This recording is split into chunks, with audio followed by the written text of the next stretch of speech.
à cet écran, comme ça. Pour ceux qui vont télécharger aujourd'hui, pour ceux qui utilisent l'ancienne version, il y a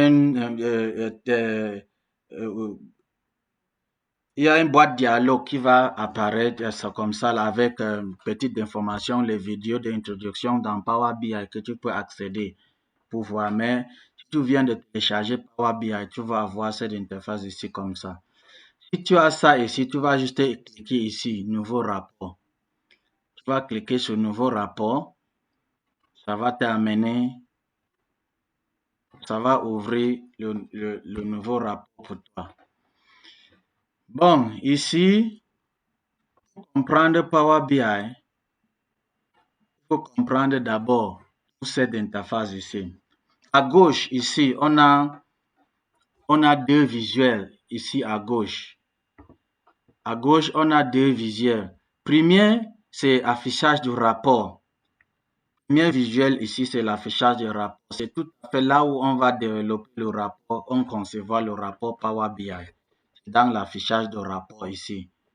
Après cela, on a notre tableau, affichage tableau. Affichage tableau, dès qu'on clique ici, on constate que le tableau qu'on a tiré ou bien les données qu'on a tirées dans Power BI entrent et ça vient rester ici là-dedans, dans affichage tableau. Bon, dernier visuel ici, c'est notre vue de modèle. Dans le vue de modèle, c'est là où on va créer, faire la modélisation des données. On va créer les relations entre les différents tableaux. Je souhaite à souligner que ici là, c'est un peu quelque chose que je vais préciser que vous prendre attention, on doit prêter attention ici parce que quoi? C'est un endroit où si tu as beaucoup de tableaux pour analyser les données à partir de ça et tu ne comprends pas bien comment créer les relations, les différentes relations entre les différents tableaux dans Power BI, ça va un peu te déranger là. Donc ici, quand je vais arriver ici, je vais insister encore qu'on prête un peu l'attention. Et ceux qui utilisent déjà Power BI, qui ont déjà la compréhension sur ça, peuvent aussi contribuer à ces moments pour éclaircir votre travail. Bon, ici en haut, quand on regarde ici en haut, on constate que on a notre fichier. Si on clique sur fichier, ça nous prend pour aller à l'arrière. Ici là, c'est quoi ça? C'est ici qu'on peut ouvrir les fichiers dans notre machine. On peut sauvegarder ou bien enregistrer. On peut enregistrer ou choisir un endroit tout comme on fait sur Microsoft, sur Microsoft Excel, Word et tous autres.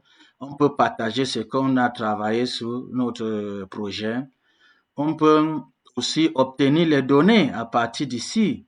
On peut obtenir les données.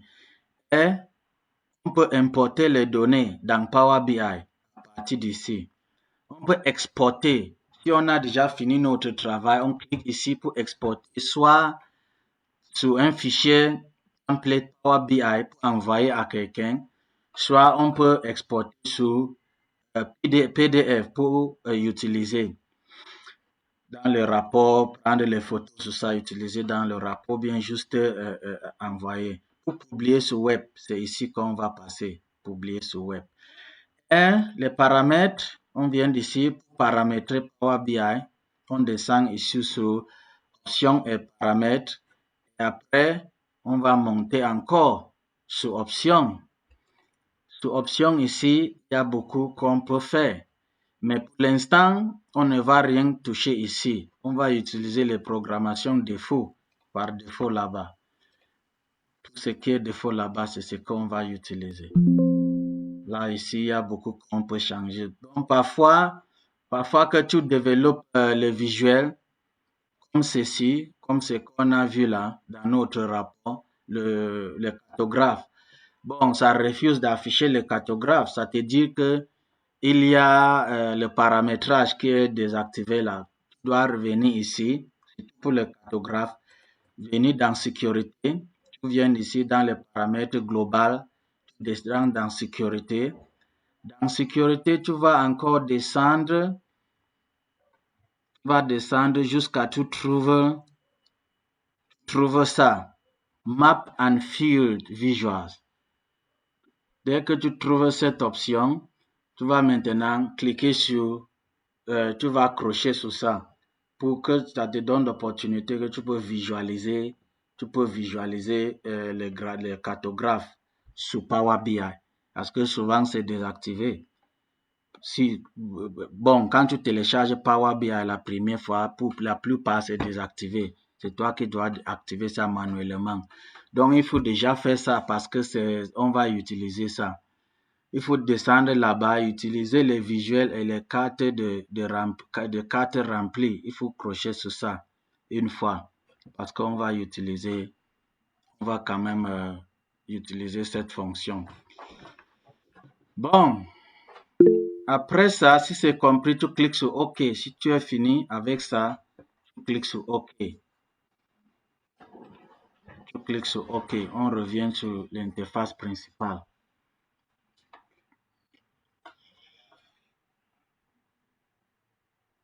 Donc, maintenant, on va voir comment obtenir les données dans Power BI.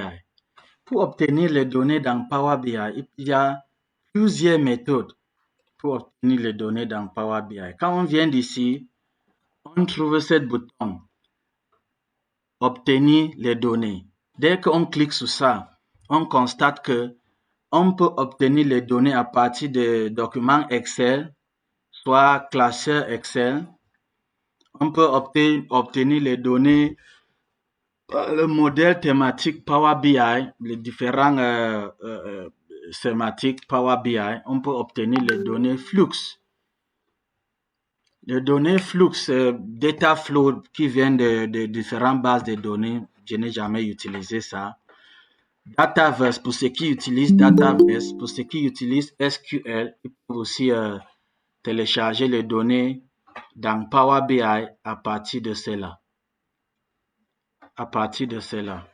En plus, Analysis Service, il y a le texte, juste le document texte, comme on utilise souvent le bloc-notes. C'est comme un peu le bloc-notes. Je ne pense pas qu'il y a quelqu'un ici qui travaille sur les données qui ne comprend pas ce qui veut dire le bloc-notes ou bien le CSV, le texte et le CSV. À partir de web, on peut tirer les données. On peut tirer les données ici à partir de web. Ça, c'est le plus utilisable pour nous encore.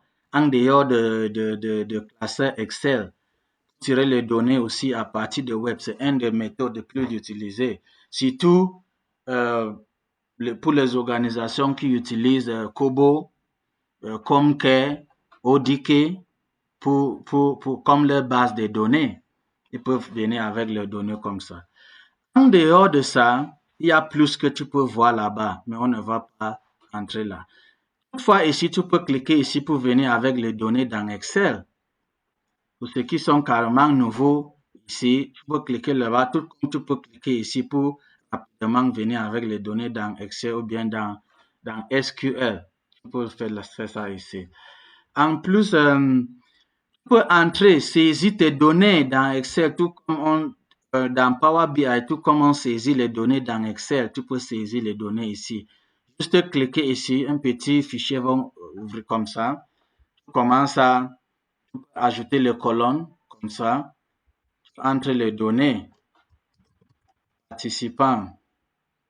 Tu peux entrer les données participants, le sexe des participants,